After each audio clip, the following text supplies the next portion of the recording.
Hi, I'm Damien from tsosis. Today I'm breaking down Snake Eat Tail, the first single from our forthcoming album, Second Nature. I actually started this riff, oh my god, I want to say like 2010. This is something I used to play all the time and I never really could quite put all the pieces together to turn it into a full-fledged song. Second Nature sort of feels like this conversation I'm having between myself today in 2023 and myself way back when I first started this band. It felt like following this little riff breadcrumb trail I'd left for myself years ago. The song starts like this.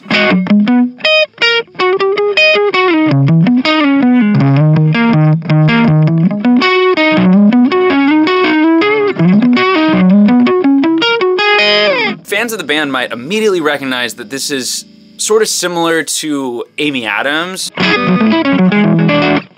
This is kind of like me getting around not being able to sweep pick. Well, I could just kind of like drag through this nasty shape and get all these notes to kind of like emphasize the one of this riff that I'm writing. So in the case of Snake Eat Tail and Amy Adams, a lot of my earliest songwriting and riff writing is not at all rooted in a knowledge of theory. So I would kind of just like make these shapes that I would repeat 2 frets back, 1 string down, and then 2 frets forward, 1 string down. It comes up most prevalently in Yay Flowers, which is so fucking hard to play now. It took me like a really long time to actually fully appreciate what we were doing as teenagers writing that music. During the pandemic, I went back to it and I was like, man, some of these ideas are so fucking cool. And I really came to respect my younger self, the creativity and artistry behind some of those earliest songs that I wrote for this band. Again, fun to dive back into those waters. So there's the kind of spark plug that created Snake Eat Tail. I probably shouldn't snap my fingers right in front of the microphone. So arrangement-wise, that's our chorus, and then we arrive at a verse, which is the first time I sing on the song.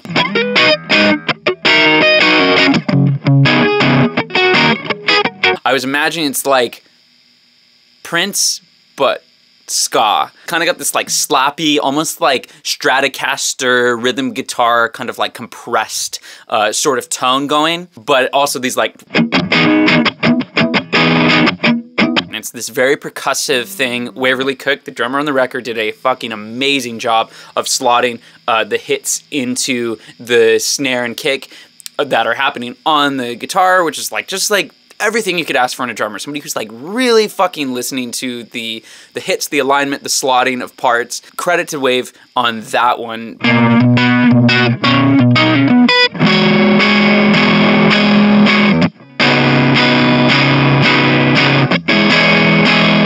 So there's a couple things happening here that I thought were really fun. I get to go back in my bag and start doing the tsosis chicken picking thing, picking out a bass line with the pick and then sort of like plucking a top line out with my free fingers.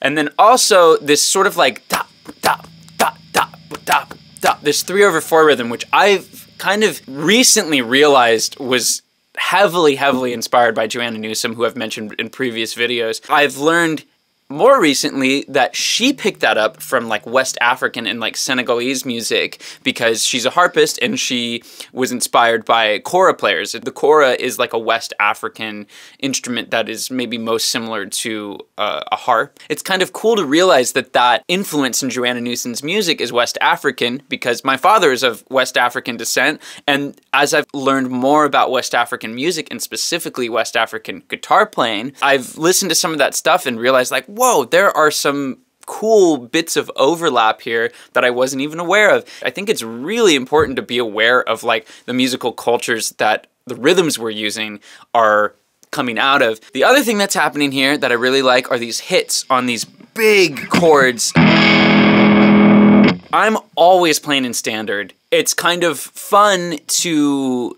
look around for these chords that sound like chords you might play in an open tuning.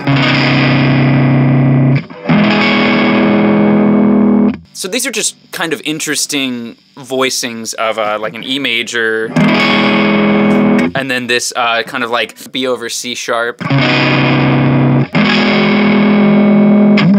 Big, full, harmonized chords, and I get to sort of yell over them in the song, which is always great. The last thing of interest in the bridge is this kind of double stop thing I do. The tsosis guitar style pulls really heavily on like country guitars. You know, Midwest emo owes a lot to country guitar playing. That's why Midwest emo guitar players are always playing Telecasters. Is I imagine somebody's Midwest emo dad was into country music. Maybe the kid's a teenager and he picks up his dad's guitar and tries beer for the first time and ends up with Midwest emo.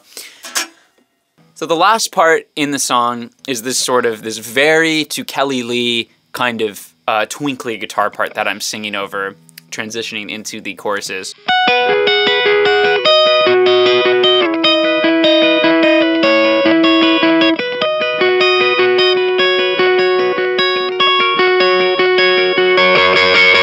So I think it's really nice to have this moment where everything opens up and we get very floaty, and then we land back in the Power Rangers chorus riff. The title, Snake Eat Tail, is meant to be a reference to the classic like Ouroboros symbol of a snake eating its tail. I actually chose to title it this based on the riff rather than any of the lyrical themes throughout. It kind of sounds like this thing that revolves in on itself. The way it repeats, it sounds like a snake eating its tail. Too hot, gasoline, my body broke down, don't come back for me. Basically, I was just like, I'm just gonna write cool phrases down. First round, knocked down, face first on golden ground. That's when I had to start imagining like, what is the story here? Just like with guitar and with writing with instruments, it's like really easy to write the first two parts, maybe guitar and bass. Once you get that third voice in there, like a second guitar, that's when things start to get sticky. First line, easy. Second line, not so bad. Third line, now it's like we've developed a little bit of the story and we've created this puzzle that something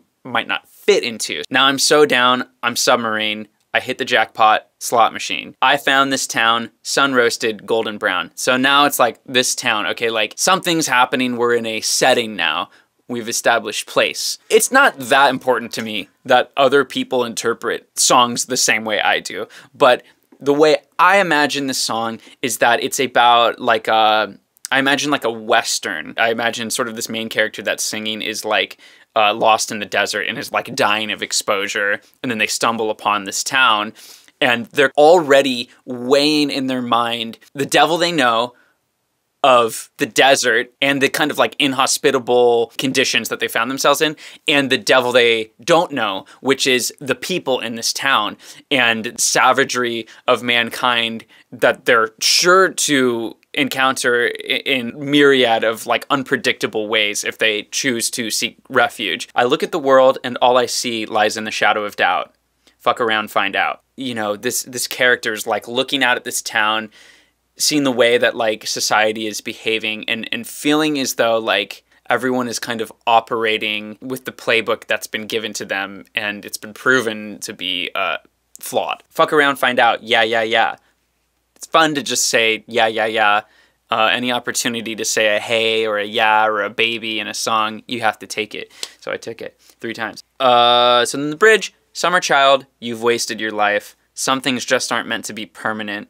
How perfect. The impermanence of this life and these feelings is sort of the pearl at the center of the oyster. And that's the song. And I thank you for watching this video.